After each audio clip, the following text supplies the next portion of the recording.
போன்ல அப்படி கத்திட்டு இருந்தீங்க. இப்ப என்னடா கோர்ட்ல நிக்கிற மாதிரி நிக்கிறீங்க? வாயை திறந்து பேசுங்க. ஏய் வரு, உன்னதான் கேக்குறேன். என்னதுக்கு கேக்குற? அவதான் ஸ்டார்ட் பண்ணா, அவளை கேளு. ரேணு, செய்யறதெல்லாம் செஞ்சுட்டு இப்ப ஏன் மேல பழி போடுறியா? உனக்கு சின்ன வயசுல இருந்து இதான பழக்கம். இவளுக்கு எப்போ இதான் பழக்கம். உன் மேல என்னடி பழிய போட்ட? நீதானே எல்லாமே ஸ்டார்ட் பண்ண. இவளுக்கு ஒண்ணும் தெரியாது பாப்பா. என்னடி என்ன ரொம்ப பேசுற? பாப்பா கீபான்னு சொன்னா வாயை உடைச்சிருவேன். உனக்குலாம் அவ்வளவு சீன் இல்ல. சின்ன வயசுல இப்படிதான் பண்ண.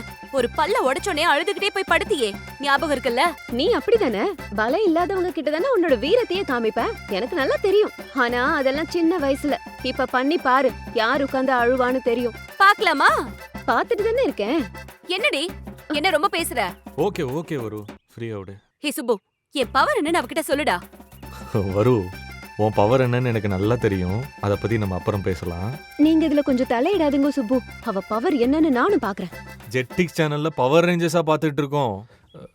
ரேணு, நம்ம கொஞ்சம் உட்காந்து பேசலாமா? கொஞ்சம் ரிலாக்ஸ்டா. பேசினால இதுக்கு முடிவு கிடைக்காது. இப்பதான் சரியா சொல்லிருக்க. பேசி எதுவும் ஆக போறதில்ல. என்ன என்னடி என்ன என்னடி என்ன என்ன போதும் போதும் வரு, இது சரியில்லை. ரேணு, ஏய், இதுவும் சரியில்லை. அட போங்க. ஆமா. என்ன உனக்கு? என்னடி சுப்பு ஏன் ஆளு? என்னோட ஆளு? சுப்பு என்னோட ஏன் ஆளு? ஆளு? ஏன் ஆளு? என்னடி எனக்கு பண்ணுவ? தான் சொந்தம். சுப்பு ஏன் ஆளு? எனக்கு தாண்டி ஏன் ஆளுடி?